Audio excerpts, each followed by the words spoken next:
Dark greetings. Dark greetings. Happy Halloween. I was going to say Happy All Hallows Eve. There we go. I love that. Before we get started, I'm going to crack the beverage. Makes sense. I didn't think about that. But, well, first of all, how are we? Since we had no podcast yesterday because I was off seeing Wicked. It, confuses me as to what day it is. You'll have that. And we, miss a week. So I don't know what day it is anymore. It is Thursday. It is the day before Halloween. Well, at least I knew that much because I am here. Very proud. Appropriately attired, yeah. Which I actually did remember earlier today. I was like, oh yeah. Yay! I did remind you though, just to be safe. Yes. I was so impressed. Oh, hi, Gray. Thank you. But yes, I went with Slutty Skeleton because I realized partway through the day this morning my ghoul costume was not particularly conducive to streaming, what with the helmet and all that fun stuff. No, that I makes would a lot probably of sense. be knocking into this microphone like crazy if I had gone with that. It was almost exactly 10 minutes ago. I went to my closet and I pulled down my cosplay pin. There you go. And I looked through and I was like, wait a minute. The movie, they actually have Little Red Riding Hood, the book, in the movie. Mm-hmm. And I happen to have this Little Red Riding Hood costume from, gosh, I've had this forever. 15 years? Sure. So I haven't worn it since then. Yeah. You're topically dressed. Yeah. I couldn't decide, and then the thought popped in my head, the connection, and I was like, sold. I love it. But tonight we're talking about The Babadook, which is an Australian horror film from 2014, for anybody who is unfamiliar. What did we want to start with overall impressions? What did you think, Bestie? I liked it. As did I. We're actually doing something, or at least I'm doing something akin to a watch along tonight, in that I don't have notes and I have the movie playing on my other monitor right now. Because as I started watching it, I found that I every time I would pause, it would break the tension, and I was like, I want to appreciate this, appreciate the momentum that the story has. So I'm gonna try and do it this way. Hopefully that doesn't bite me in the ass, but we'll find out. Yeah, funnily enough, I did something different this time as well. What did you do? Not having notes. Okay, cool. So this is gonna be fun. Yeah, I watched it yesterday actually, which normally I'm watching it right beforehand. I watched it right beforehand today. Ooh, swapping places. Indeed, we are. So I had watched it I watched it yesterday since we weren't doing the pod. I was like, oh, I have time. I'll watch it tonight. Mm-hmm. And I kept thinking I should take notes, and then I kept not taking notes, and then it was over. It happens to the best of us. I kind of like it because I spent time more just kind of reflecting on it instead of focusing on little individual details that I was noting. Okay. So I feel like I have a better overall impression of it that I often do of the things that we watch. All right, well then we'll see how this all shakes out. I do want to say this kind of scared me. It was a little bit freaky. I can see that. Which is what I was hoping for. Honestly, I think this would have been a rather intense theater viewing experience upon release. Mm-hmm. So that would have been nice. But, here we are however many years later. By the way, I watched it on Disney Plus because that was hilarious to me that it was on. That is hysterical. Kyle had a copy, so I didn't even look where it was streaming. Well, they're absorbing Hulu. Oh, I hate the monopoly-laden capitalist hellscape that we live in. Yes. So they have all of the, the Hulu things as well. So now there's horror stuff on there, and it's so weird. That is very strange indeed. But basic concept of the movie is that a woman who lost her husband 7 years ago has a particularly troubled son. Mm-hmm. And he's afraid of a storybook monster that is much realer than it seems at first. Yes. That's your basic premise. But I got it right as this kicked off. I was immediately like, you immediately have the sense of something being very like one. I thought the sort of slow motion, her perspective of the car crash that killed her husband. I thought that was a good, unsettling opening. Yeah. Yeah, it was clear that it was a car accident, but Mm-hmm. no context at all for it. And it definitely gives you Yeah. that eerie feeling, the focus on her face specifically, and kind of, Mm-hmm. yeah. But that's what we open with, and then as you have your first little glimpse into the daily life of Sam and his mom, you just get this profound sense that something is wrong, like still very wrong. Yes. Like something is just not the way it should be. Yeah, my first impression of this kid is that like he's kind of obnoxious, but also I love him. Yeah, yeah, and also he's deeply, Like deeply not right. he's very weird, and that's why I love him. Like the magic and the making of the Mhm. weapons. I'm like, this kid is cool. Yeah, and I thought the kid playing him did a very good job for such a young kid. Yep. Oh yeah. I often wonder about that, like kids that do horror movies and stuff like that. Like, Hmm. I mean, obviously it differs. Some kids are more mature than others, but their brains ain't done cooking yet. Like, No, I know the kid on the set of The Shining was very sheltered, and to the point that he had no idea he was filming a horror movie. He just thought it was a drama. yeah. Hi, Luna. What are you doing? Her best. Yep. Okay, bye. But yeah, Sam, deeply troubled. Kind of love him though. Yeah. Yeah. And I thought to watch. this really kind of freaked me out in the beginning when he falls asleep in his mom's bed and he's like grinding his teeth and choking her. Yeah. Very creepy. Yeah. I took that largely as kids are just obnoxious and sleeping. Also that. Miserable. There's a very distinct color palette and mise-en-scène to this film that I really liked a lot. Like everything, it looks like the storybook that becomes so important later in the film. It has the same kind of color palette and just general like production. It's weird to say think of a storybook as having like quote unquote production design, but that's really the only way I can think to articulate it. Yeah, like the art of it. I thought it was interesting. It was almost hard to like pin down a specific time period. Yeah, it's very self-contained.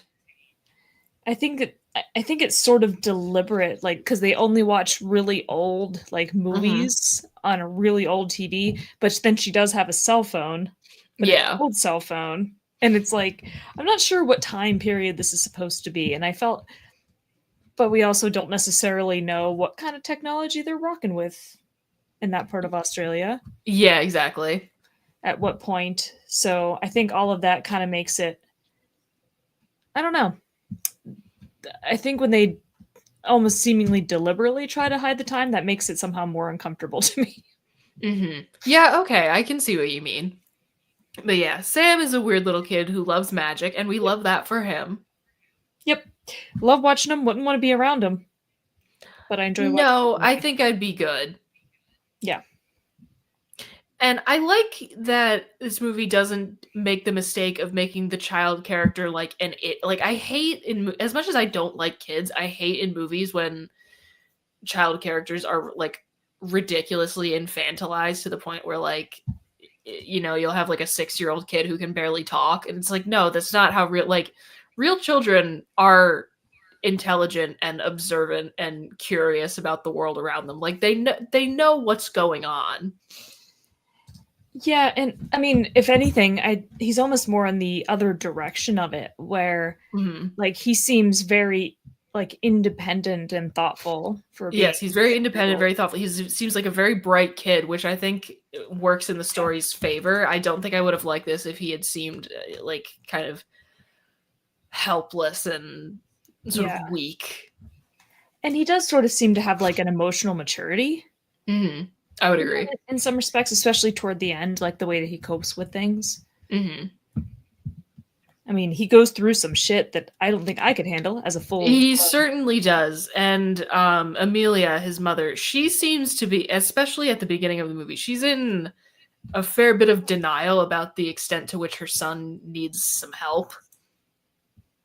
Yes. Like she seems absolutely like I'm right here. I'm at the scene where they're like saying that he might have to be monitored in school one-on-one because he has so many behavioral problems, and she seems affronted that they would even suggest it, even though we as the audience, after knowing him for such a brief time, can see that something isn't quite right here. Yeah, something needs to be done. Mm-hmm. Yeah, I mean, I think I am not remotely surprised that somebody in her position would be in denial, partially because Yeah. often harder to see the things that are right in front of you because you're Mm-hmm.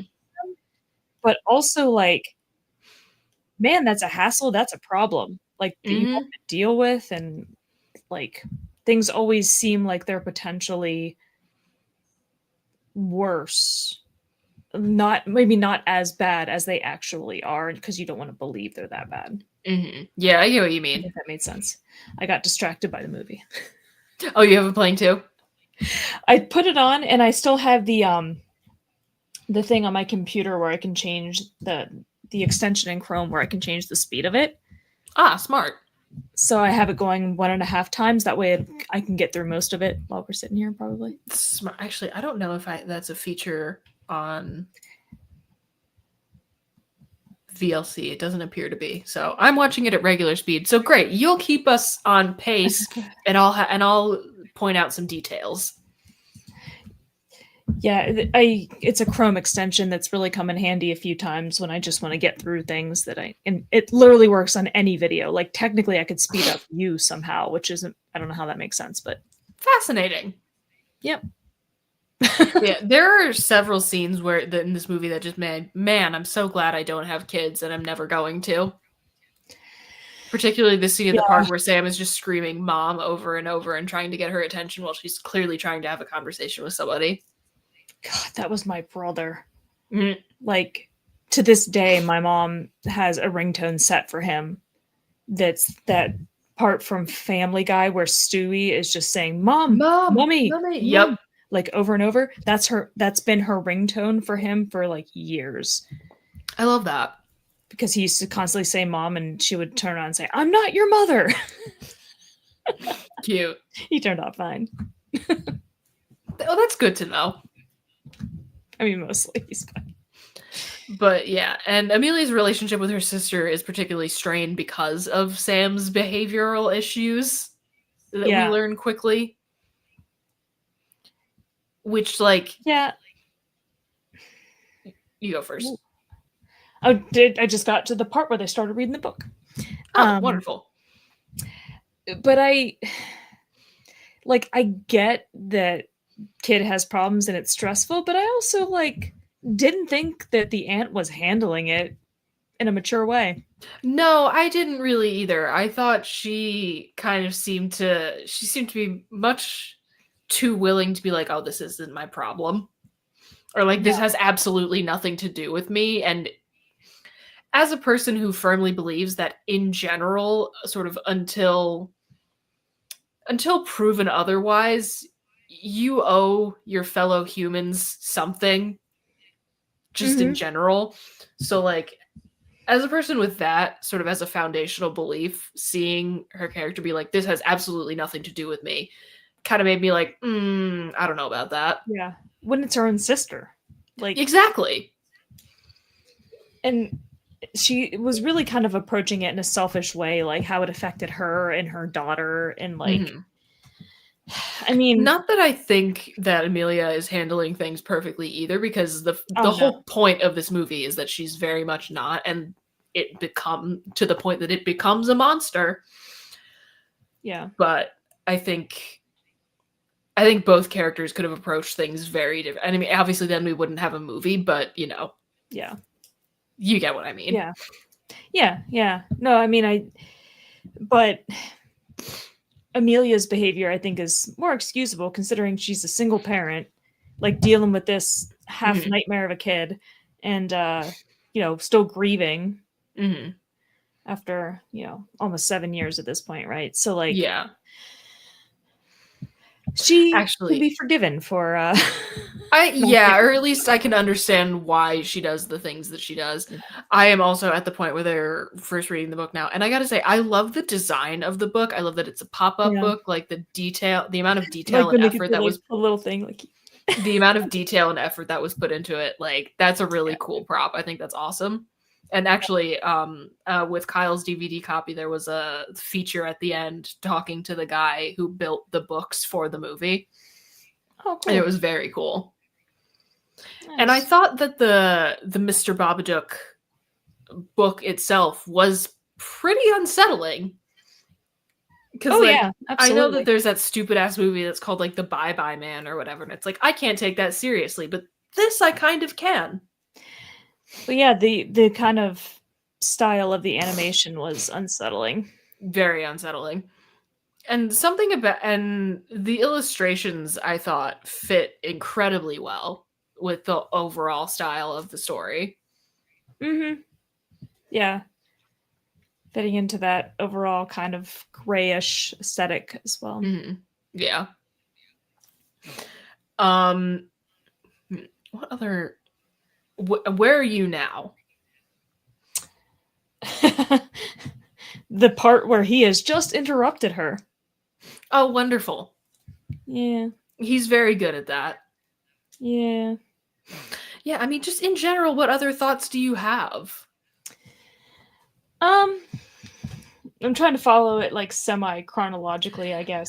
So am I, but I mean, again, like that is kind of the bitch of talking about things week to week is that you do only have you like, you've seen it once. It's not something you've studied per Yeah. se.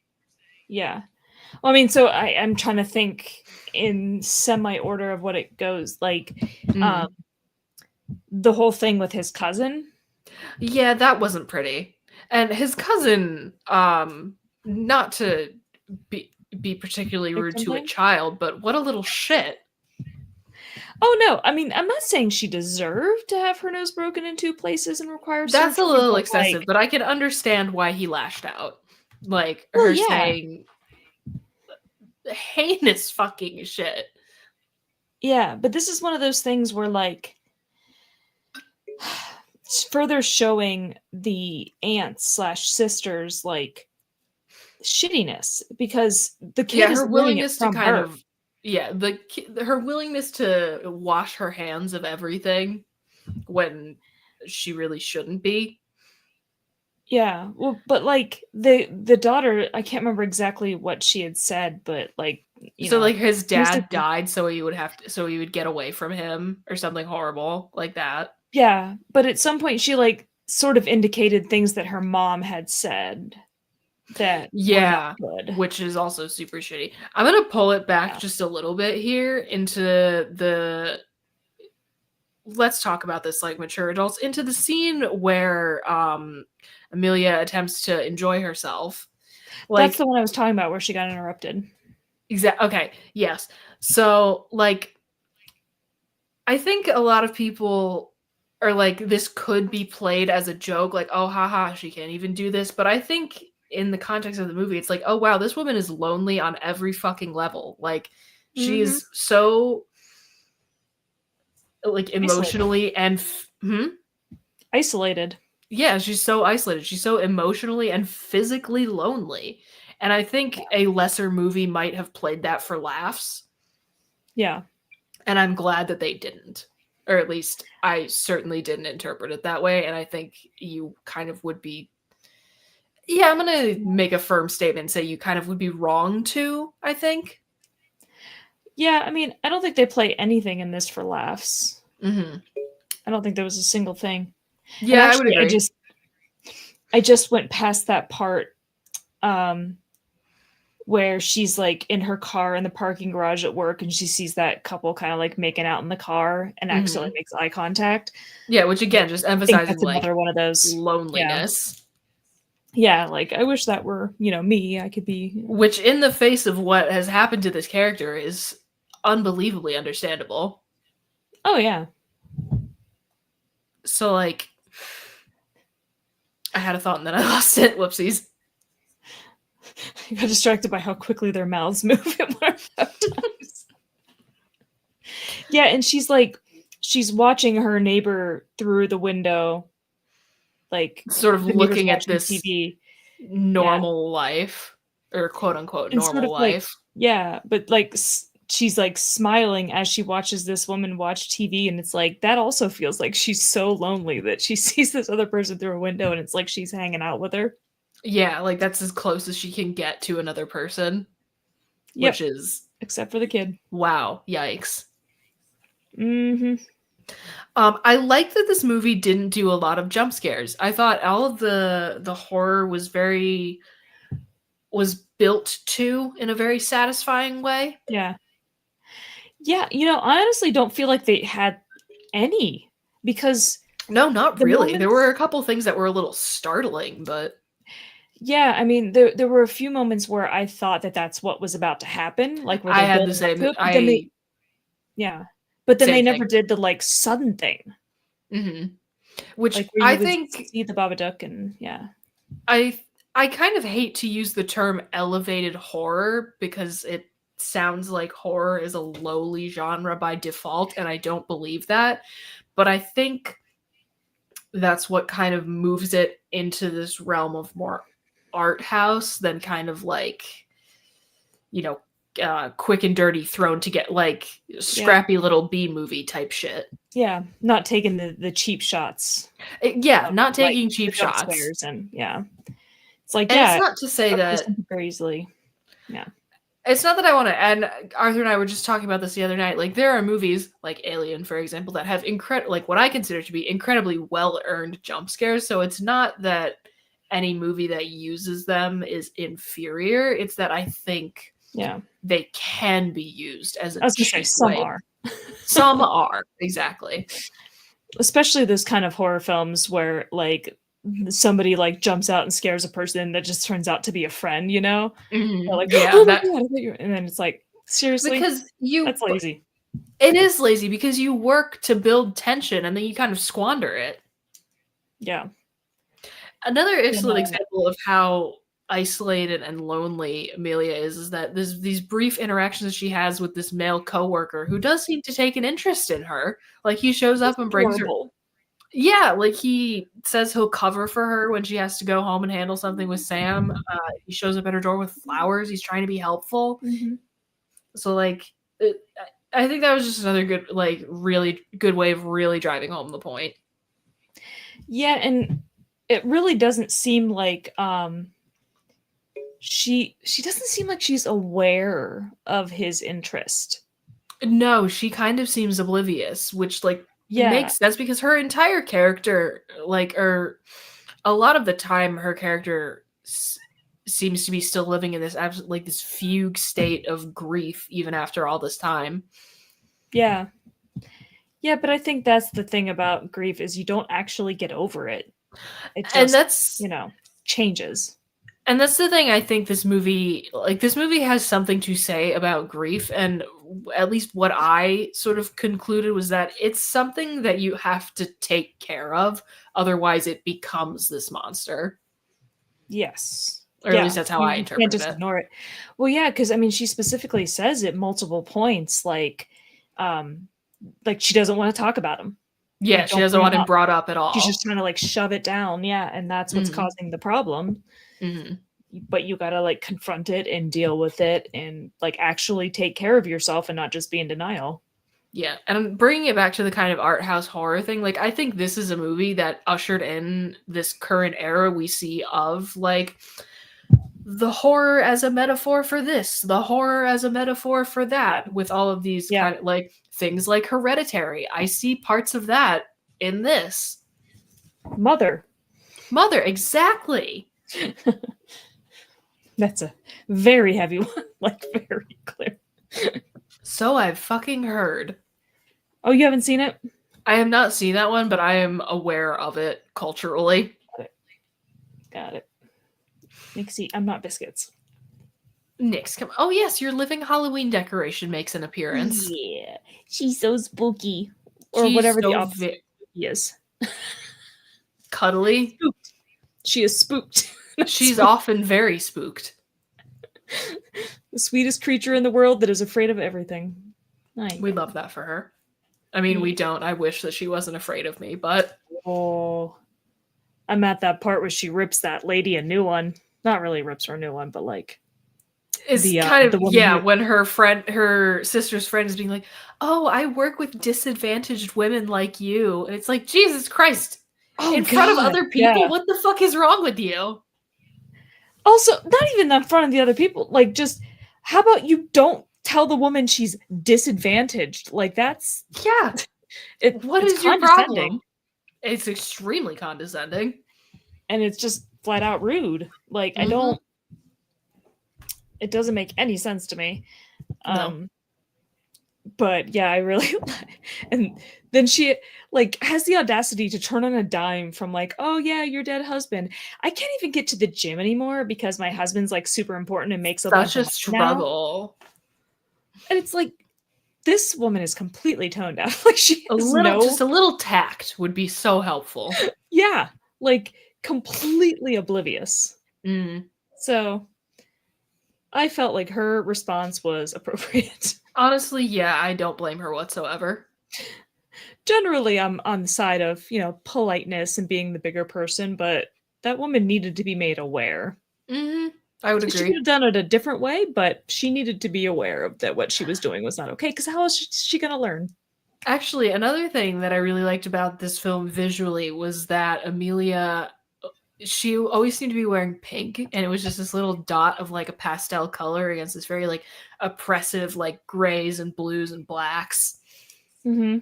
So I think like, and it makes everything kind of tower over her. It makes her look like small and kind of like helpless in the face of this thing. He pushed his cousin out of the treehouse.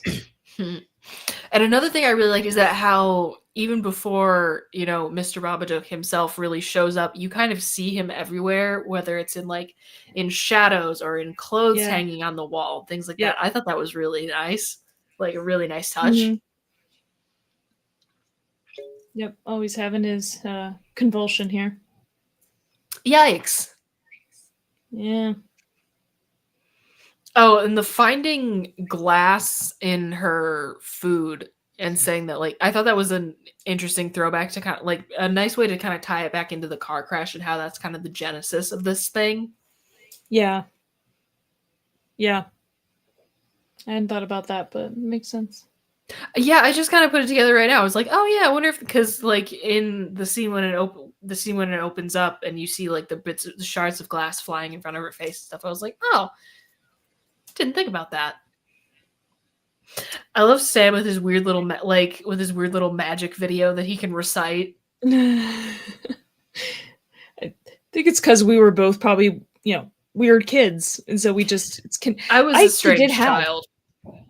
I did have, I can't remember how old I was, like maybe 10 or 11, and I got a magic kit that came with a DVD. So did I. Not one with a DVD, but I got a magic kit. I remember trying to watch it because it was like demonstrating how to do tricks and stuff, and I just never like a typical kid. I was into it for like a couple days and then forgot about it. As is often the case. Yeah. But man, she starts to like lose her shit because this is where he's asking the doctor for the sedative prescription. Yeah, she really does start to go sideways, which I mean, you kind of knew it was coming, that it being the film that it is. Yeah. Or us being in the genre that we're in. Yeah, I found it hard to watch this bit where she's trying to convince him to take the sedatives. Like, yeah, that was really so unsettling. Painful. Yeah, like you're trying to convince your kid to let you drug him. Like he needs it. He needs sleep, and I'm the same thing. I understand. She like lack of sleep legitimately makes you fucking crazy. Oh, it does all kinds of terrible stuff to your whole body and your mind. Yeah, like it is seriously fucked up. So like her desperation makes sense. Yes. Even if what she's doing isn't necessarily right. Yeah.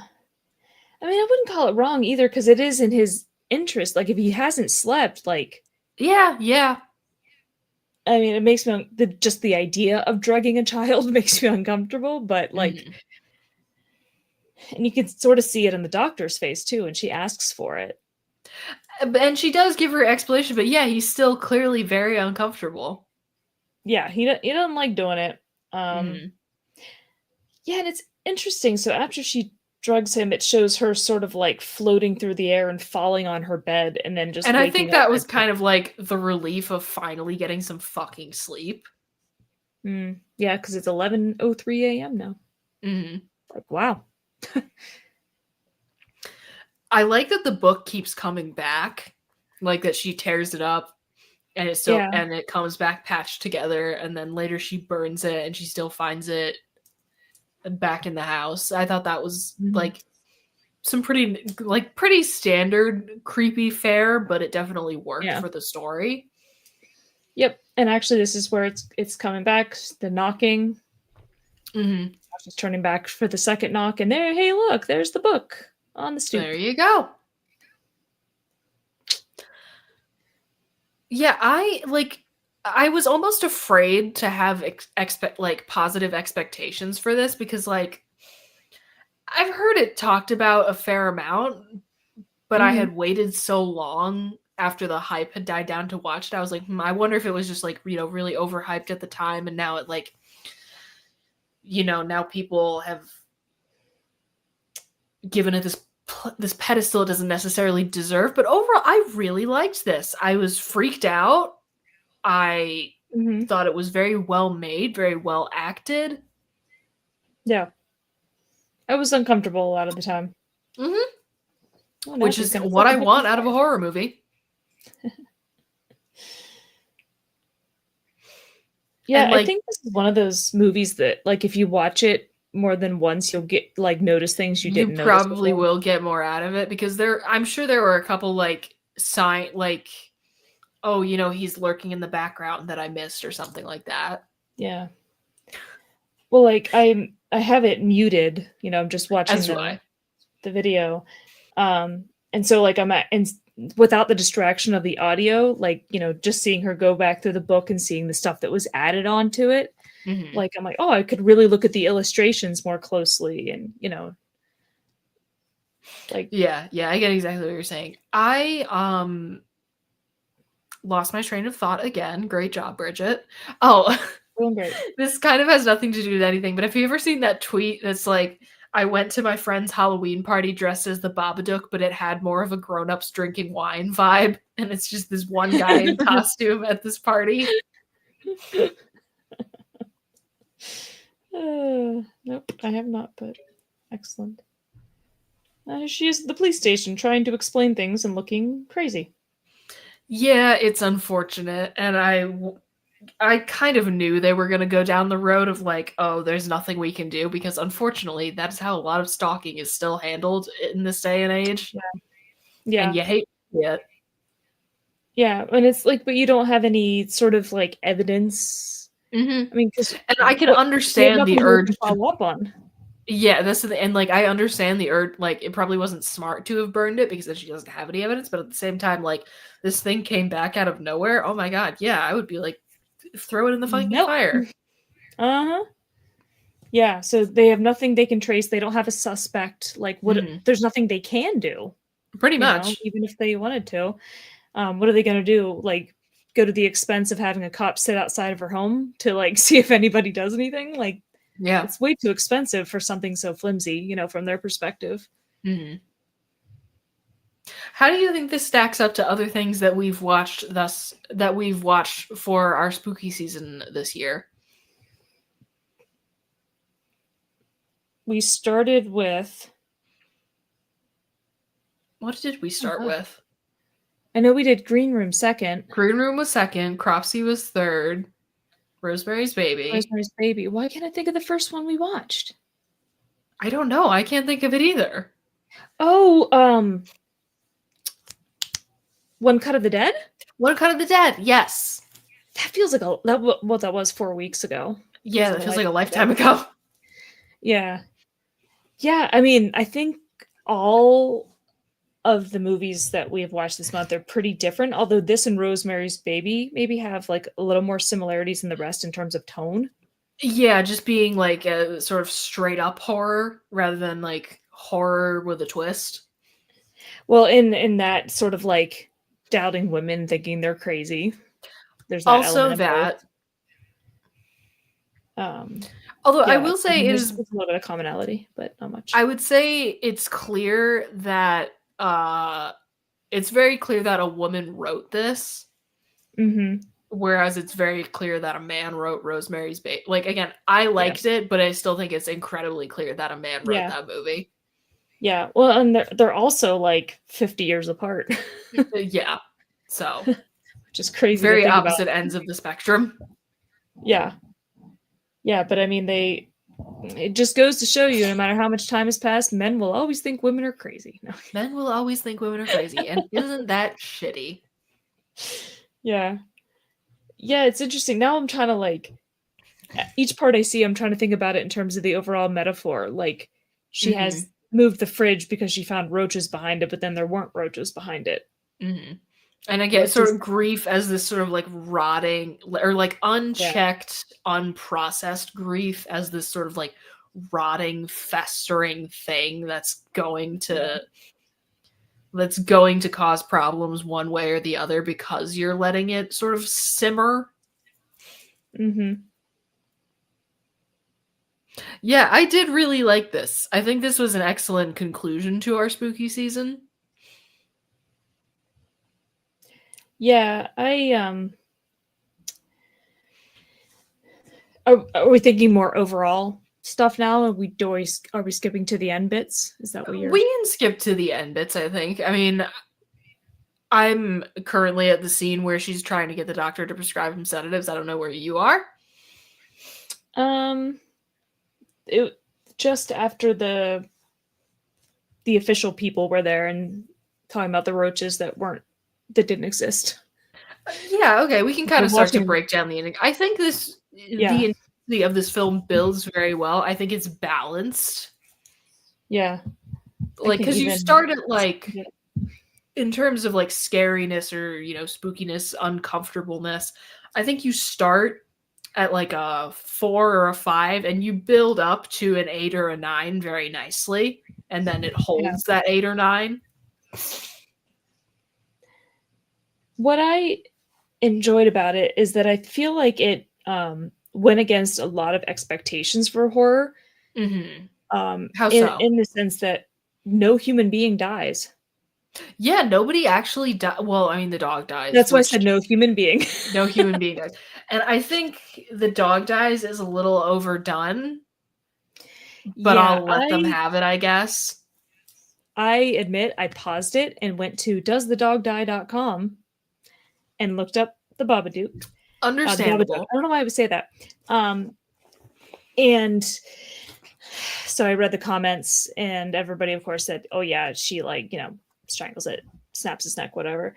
But so many of them were like, "This was way too long and overdone. And there was too much focus on it. Like it was just unnecessary." Because I mean, it's freaking upsetting. That's worse than humans being killed. Yeah, honestly. Like, but other like I don't mind that so much. That kind like I'll knock points there just because I think it is a little bit overdone, but there aren't a ton of other instances where I'm like, ooh, this takes away from this for me. Yeah, but again, like nobody. Oh, I love this bit. Where she's like watching TV, it's late at night, and she starts seeing all these like old timey images with the Babadook in them. Mm-hmm. Yeah, I thought that was good. Oh, it's so cool. And they like sort of speed up the video of her breathing so it looks very unnatural and uncomfortable. Mm-hmm. There were a couple of points where they doctored the footage in ways that I thought added to the overall atmosphere. Like there's a couple points where it's sped up or slowed down. Yeah. But yeah, I mean, I liked, getting to the end, and I just kept thinking, oh, this person's going to end up dead. This person's going to end up. Like, I thought for sure she killed the neighbor. Yeah, I thought something was going to happen there as well. And I'm glad it didn't. I think that kind of subverted expectations. Yeah, well, again, that's one of the things I liked about it is, like, it's horror. It definitely has the scary element, but at the same time, like, nobody dies. Again, no human, at least. And, like, I feel like it also sort of subverted the expectations with the way it ended, because I feel like so often it's like, oh, there's a monster and we defeated it and that's the end. Mhm. But it's more I like they really did like domesticated it. the yeah, they learn to live with it, and they learn Yeah. how to, like they kind of yeah, they do kind of tame it in a way. They learn how not to make it a monster. And I think Yeah. that, like, especially with this being, like, very clearly being a metaphor for grief, I think that's an excellent Yeah. ending. Well, yeah, and the Babadook, it lives in the basement where all of Oscar's stuff is. Mhm. So it's like, yeah, it lives down there with him, But it becomes this much more essentially. manageable thing. And they tend to it every day. Exactly, By which going and is, feeding it. like Yeah. in an like, in an ideal world, nothing happens to bring on grief, but in the Yeah. second best case scenario, that's what you do. You learn to live with it by taking care of it. Yeah, and I like that like she goes down, feeds the the worms. I wondered how Mhm. they found out it ate worms, but whatever. Yeah, Um sure. but and she comes back up and the kid basically was like something along the lines of how was he or something, or how, how's he doing? Mhm. And she says he was pretty quiet today. Like Yeah, it's I like, yeah, liked that. grief is different on a day-to-day basis. Mhm. And so it's like today it's not as bad, you know. So I kind of liked the way that they dealt with that, where again, so much against expectations in terms of like a lot of the traditional horror tropes, Mhm. and not going for the cheap shots again. Again, except for the dog thing, I didn't feel like that was totally necessary, but Yeah, I would agree. So how would you say this stacks up for you against our other spooky season oh, right. watches? I had to remember what they all were, and that was what I was trying to remember to be able to compare. Um, it's so hard to compare them because they're all so different. It really kind of is, but at the same time I do kind of want to try to rank them despite that. I think I honestly, not that it was bad, but I might put Green Room at the bottom of the list. I think Green Room is at the bottom for me as well, which also again I think, and I also just think it's more thriller than horror. Yeah. And being the person, like, thriller and horror, I would say they're definitely cousins, but if you're giving me the option, it's like, oh, which one do you generally tend towards? I think I gravitate more towards the horror end of the spectrum, just Yeah. on an average sort of basis. I was listening to an episode of Side Stories Mhm. a week or two ago. I don't remember what it was. Um, and it was Henry and Eddie and Jackie talking about like their 31 for 31. And Henry made a comment he said that slasher movies are not horror, they're thrillers. I think they can be both. But I mean, it's like it did kind of make me think that there is a lot of tension and there is a lot of suspense, but at the same time, it doesn't give me the same like sense of fear and being unsettled as something like this does. Okay, yeah, I get where you're coming from. I just thought that was an interesting, you know, Mhm. an interesting opinion to put forth. I think Um, for me, it goes Green Room. Cropsy. Mm, Cropsy and One Cut of the Dead are almost at the same level for me. Oh, I liked When I Cut of the Dead better than Cropsy. I just thought Cropsy was incredibly interesting, and it had a very distinctive style to it that I really liked. But remember how cool One Cut of the Dead was with the way that they like They essentially did keep, matched everything up later on, and yeah, like they did keep you it was guessing, and I really did it was so appreciate that. creative and so Uh, clever. Like it's something that's actually original. mhm. So I guess Again, it not that I does. didn't like Cropsy, I but think for me, it does go Green Room, Cropsy, One Cut of the Dead, and then I think it's the Babadook, Rosemary's Baby. um So I'm on board with the Green Room and then Cropsey. Honestly, I might put Rosemary's Baby at third That's for fair. me. Um, between this and One Cut of the Dead, yeah, this one might be my number one. Okay. And like the They're difference really we're pretty between similar. Yeah. Mhm. And the difference between Rosemary's Baby and the Babadook for me is literally like on my letterbox, it's literally half a star. I gave this 4.5 stars. I gave Rosemary's Baby 5 stars. So like both Yeah. very high ratings for both. And frankly, for on our kind of weird little scale exercise that we do, I think if you this is a 9 out of 10. Yeah. Like I don't think Yeah. there's anything that sort of gets muddied in translation there. Yeah. Yeah, I honestly personally, I like this one quite a bit better than Rosemary's Baby, Completely understandable. but yeah, we don't have to we did all that. We don't have to rehash all We those hashed that out reasons. already. But aside from the issues I had with Rosemary's Baby, Mhm. like setting that part aside, it seems like we had pretty similar opinions of these. Yeah. Yeah, I would say so. Yeah, I mean, again, I liked this one. I thought it was original. I liked that it went against the expectations. Very I like the original. metaphor. Mhm. Um, and again, I think it's one of those things where you can keep watching it and keep noticing more things and getting more out of it, as opposed to like, a slasher kind of film where it's like, well, you saw it once and Mhm. you got it. Yeah. What would you say are your takeaways from spooky season overall, if any? Ooh, hmm. I think my biggest sort of I don't know, it's weird to refer to it as a thing that I learned, but I guess a thing that was sort of re-emphasized to me is how malleable that horror as a genre can be, because you can inject it into comedy, you can inject it into something as as grounded as a documentary. Yeah. Yeah, actually, coincidentally, so I'm teaching my media entertainment class this semester, Mhm. and we talked about horror as a genre in class today. Oh, I didn't fantastic. even plan Please it that share some way. stories since we didn't have the chance to do stories from class this week.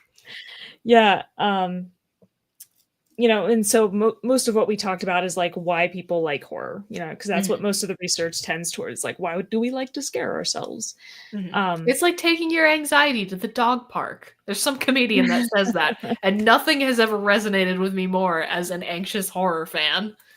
and yet that's not true according to research. It actually increases it.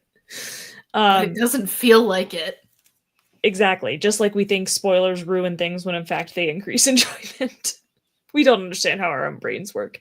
It's great. Um, yeah. But like I was talking about, like I started out the class by asking them, like, which of you are into horror? And a few people raised their hand, and I asked, who just really doesn't like it. A few people raised their hand. And it's kind of like, I feel like it is one of those genres where a lot of people either love it or hate it. Mhm. But I was like, but I am technically neither of those. I like good movies. Mhm. Like, I don't care what genre they are. And to me, this is one of those movies that you don't have to be a fan of horror, I would like, agree. I to think this is appreciate it just straight because, up a very good movie. yeah, I think it has kind of a little bit for everybody, especially because it doesn't have those jump scares that people who don't like horror tend to hate. Mhm. Um, yeah, so I with each genre that we do, we have like 3 or 4 students bring in examples for us to watch. So we were watching horror today in class, and it was like as dark as it gets in the middle of the day, like raining all day. It was Mhm. perfect. Um, Amazing. but we had such an interesting assortment. Um, somebody had a clip from the movie X, and then Okay, I like that one. I like X a lot.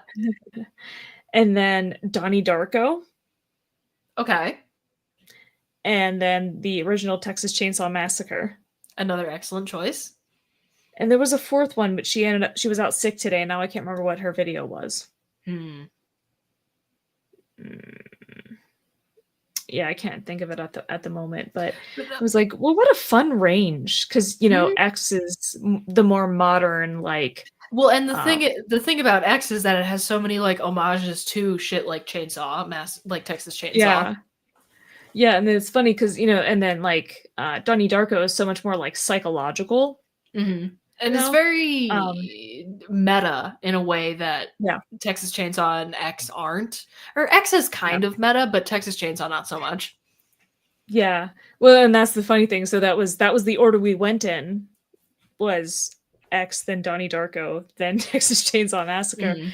and it's like it was almost like you could see people like smiling and almost laughing because it's this 1970s idea of horror where it's just not very like realistic in a lot of ways. Like Mhm. it's mostly just Leatherface like dancing around with his chainsaw but Brandishing not his being super chainsaw. threatening. Yeah, like there is very little like actual like endangering moments. Although I think for a movie that doesn't have the highest count of endangering moments, I think that moment on the Leatherface house, like the front porch where he grabs that girl and drags her back into the house, that's Yeah. up there in like as one of the more iconic endangering moments of the genre, period. Yeah, no, I mean, it definitely has its moments, but Mm, I mean, so they were supposed to choose clips that were like no more than 5 minutes, for the sake of time. And mm, so the clip that this particular student brought in was essentially like the last 5 minutes of the movie mm. where he's like chasing her and then she eventually gets away and stuff. And it's like such a surprisingly jaunty little tune over the Yeah, very end. actually, the funny thing is I only saw the original Texas Chainsaw for the first time this year. Oh, yeah. Mm. I've made some strides in watching some of the more what I once heard one of our Big Dumb Monsters friends refer to as quote homework movies of the horror genre, Mm, where it's maybe mhm, not the absolute best thing in the world, but it made an impact that is worthy of a watch. So like Halloween, I just watched that for the first time, and yeah, there's some mm. glaring flaws, but damn, did that make a splash at the time? Yeah, yeah. Yeah, I did. I feel like my students are so uncultured sometimes.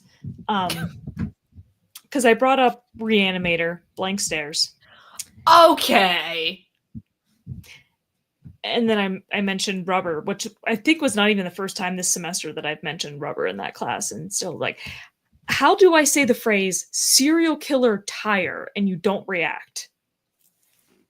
yeah, no, that's lame. What's wrong with these kids? They also have never heard of Murder She Wrote. Like, Okay, they maybe have no it's idea. because I worked in a library and and we had a classic film section, like classic film and TV section that had a bunch of Yeah. murder she wrote. Because I've never seen an murder she wrote. Yeah. I mean, you have to, like, it's such a part of culture. Yeah, Because in talking about the mystery, because we were talking about mystery on Tuesday as the mhm. genre, and it's like it's just not what it used to be. Like it used to be such a popular genre. Oh yeah, Agatha Christie, baby. Yeah, but I was like trying to get them to come up with examples, and they all pretty much just kept saying like Gone Girl. Okay. Yeah, the examples we had, one was Gone Girl, one was Knives Out. Yeah, I would consider Knives. I haven't even seen it, but I'm aware that Knives Out Yeah, is a mystery. and somebody actually had a clip from the show Monk that used to be on Nice. US. Yeah, and I was like, oh yeah, that is probably the most recent like sort of classic mystery type series we've had. Hmm. And it's been off the air for years. Yeah.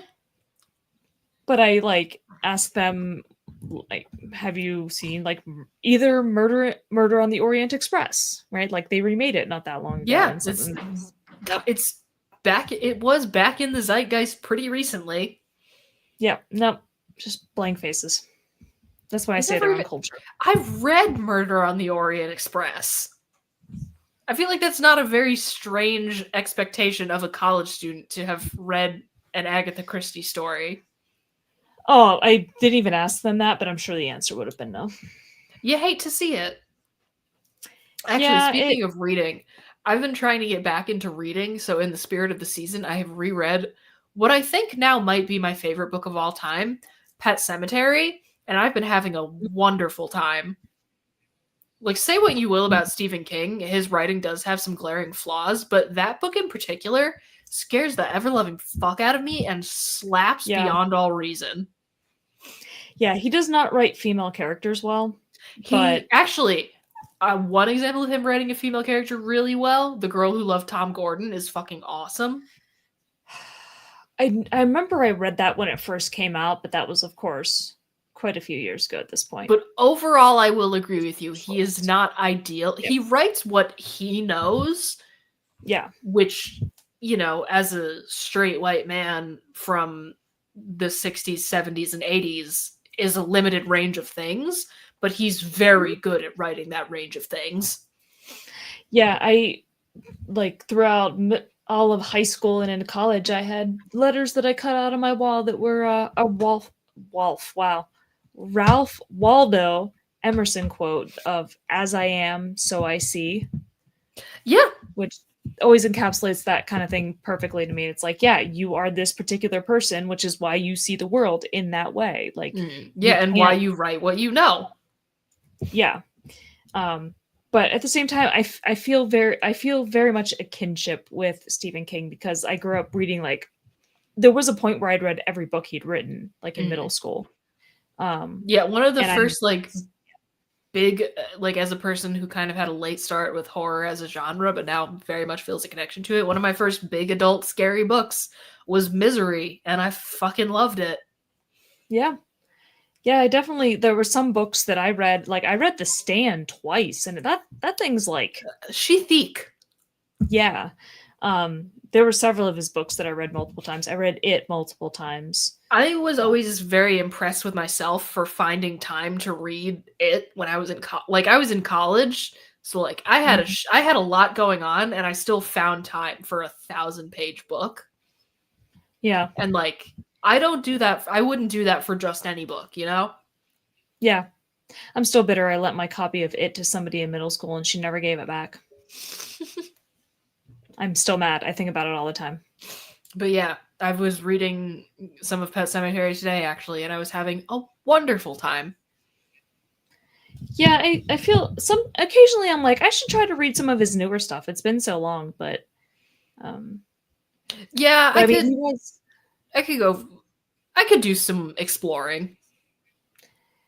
Like, my identity in elementary school and into middle school was very much tied into reading. Like, that was same. Who I was the bookworm. Like, every class I would finish all of my work early and just and then open up whatever book I was reading. I used to get in trouble for reading under my desk. Yeah, and I was almost always reading something that was too advanced for me. Yup. It's me at 10 years old sitting there reading Ivanhoe. It's like, why? There you go. So that was like fully my identity, and so him being the author that I read so much at that point in my life, you know, it's like such a part of who I am. And plus, you know, living in the same city as him for a couple of years, hanging out by his house a lot. Because that's where I would park directly in front of his house and go running. There you go. That's fun. Yep. Always did. I timed this well. We just got to the end credits. Oh, perfect. Nicely done. Actually, my mom has a really funny story about Pet Sematary because, like me, she read that book for the first time in college, and she told me this story, like, you know, years later. But she finished the book at like 2 a.m, and then she had to go to the bathroom, which was down a long, dark hallway from her dorm room. So she had to go across the hall and wake her friend up to go with her. And see, that's what's confusing. Why do we do these things to ourselves? And it's so funny because I have such a similar story. I remember I was a freshman in college reading that book for the first time. And I was sitting in my dorm room, like, the lights were on and everything. My roommate was there just doing some homework on her computer or whatever. And I was reading that book, and I felt like something was going to reach out from under the bed and grab me. Mm-hmm. Like, that shit was tense as fuck. Yeah. Yeah, it's been a long time since I read that stuff. By the way, is that the Babadook on the back of your door there? No, it's my ghost veil, which I believe I showed off on a weekly worsening recently. Which And is actually, funny. It's speaking of in the dark ghosts, this is my makeup and outfit test for night 1 of my ghost double header in January. I just finished bedazzling this today. just in time. Just in time. You know what guess what the final gem count is approaching? Is it in the hundreds? It's much Thousands. over thousands. Okay, that's what I was assuming. I decided to lowball it. 3,000. Over 4,000. Not too far off. All placed by hand. It took me like 10 hours. I watched Sinners. How was that? I really liked Sinners. I thought it was super original. It was. I mean, it still kind of made me a little sad. I mean, but that's just what happens in horror. Pretty much everybody dies, but it still makes me sad sometimes. Because they spend so much time like setting up this group of people, like more so than a lot of horror does, and so you get attached to them. But, I get what you mean. One thing I was bummed about in this is that we don't get to see what happened. Switching back to the Babadook, is that we don't get to see Amelia and Robbie, like what happens with them. Yeah, I guess I will say that is a little bit disappointing. Yeah. He was so cute. He was. Like, he was so sweet. Like, I want to see that. He seemed very genuinely interested, and I thought that was very nice. Yeah, and like, you know, being nice to her kid and stuff too. Like, he's really trying. I hope they. Yeah, absolutely. Real, but I hope in this fictional universe they do get together at some point. Yeah, honestly, I would agree with that.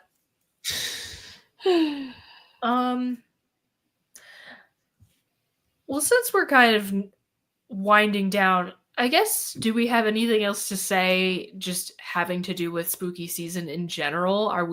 I'm ridiculously excited for tomorrow because tomorrow's Halloween. So yeah. I'm not as excited, mostly because I will be remaining here. And I am so sorry about that. We, again, as I said on Regrettable Reviews the other night, we might be doing Drunk and Disorderly after the Big Dumb Monster Mash on Friday. So keep an eye out for that. We're going to play it by ear. Brooks, obviously, if that happens, I'm assuming you'll be there. Yeah. I will be around. Following my Halloween tradition of watching TV in the dark while eating candy and avoiding children. As is your right. Like, look, I bought all this candy, but it's for me. But it's for you. As always, we still have our deal going on with the Bull and Bee. You can go to thebullandbee.com and use code MONSTERMEAD at checkout for $5 off your online mead order. And speaking of the Bull and Bee, we are going to be there tomorrow night at 7:30 for the Bride of Big Dumb Monster Mash. There's going to be karaoke. There's going to be a costume contest. There's going to be prizes. There's, of course, going to be mead and other delicious beverages. It's going to be a really great time. So if you're in the Albany area, get your ass over there and hang out with us. Yeah. On behalf of me, represent me, people. Yes, I am so stoked. I'm so excited. I cannot wait. I did notice, to my immense excitement, as I pulled up to my home not this morning, on my way home from work, my front light is burnt out. Wonderful. So it'll be off for you. Yeah, because I don't have any control over it, because it's like, you know, the light's got a light sensor on it. And nice. It's like, thank you, universe. I appreciate you. All right. All right. Do we have anything else going on? No. We get closer and closer to the premiere of season 2. We do, which is very exciting. So next month we are either going to be playing games. I think I'm like 90% sure we're going to be playing games, but on the off chance that we're not, we're going to be doing another Curated by Kyle. Mm-hmm. Is most likely going to be games, but be prepared either way. Yeah, because I think it's got to be a 4 Thursday month, and then when we get into December, it'll be super short. Super short St. Nicholas. I think it'll be two movies for St. Nicholas Cage month, and then getting right into the second season of Fallout, which is going to be a fucking awesome time. Yeah. So we got a good blend going. That we do. And if we wind up doing games, I don't know what we're going to do. Maybe we'll try something 2-player. Maybe we'll just hang out and each do our own separate thing and talk about whatever. Yeah. Yeah. Either way, it'll be a good time. Mm-hmm. So, let's see. Yeah, nothing else major to announce coming up in the next couple of weeks. So, thank you to everybody who tuned in. We'll see you here next week, whatever we wind up doing. And I think that's going to be about it for tonight. Adios, everybody. We'll see you next week. Keep it fucking spooky. Bye, everyone.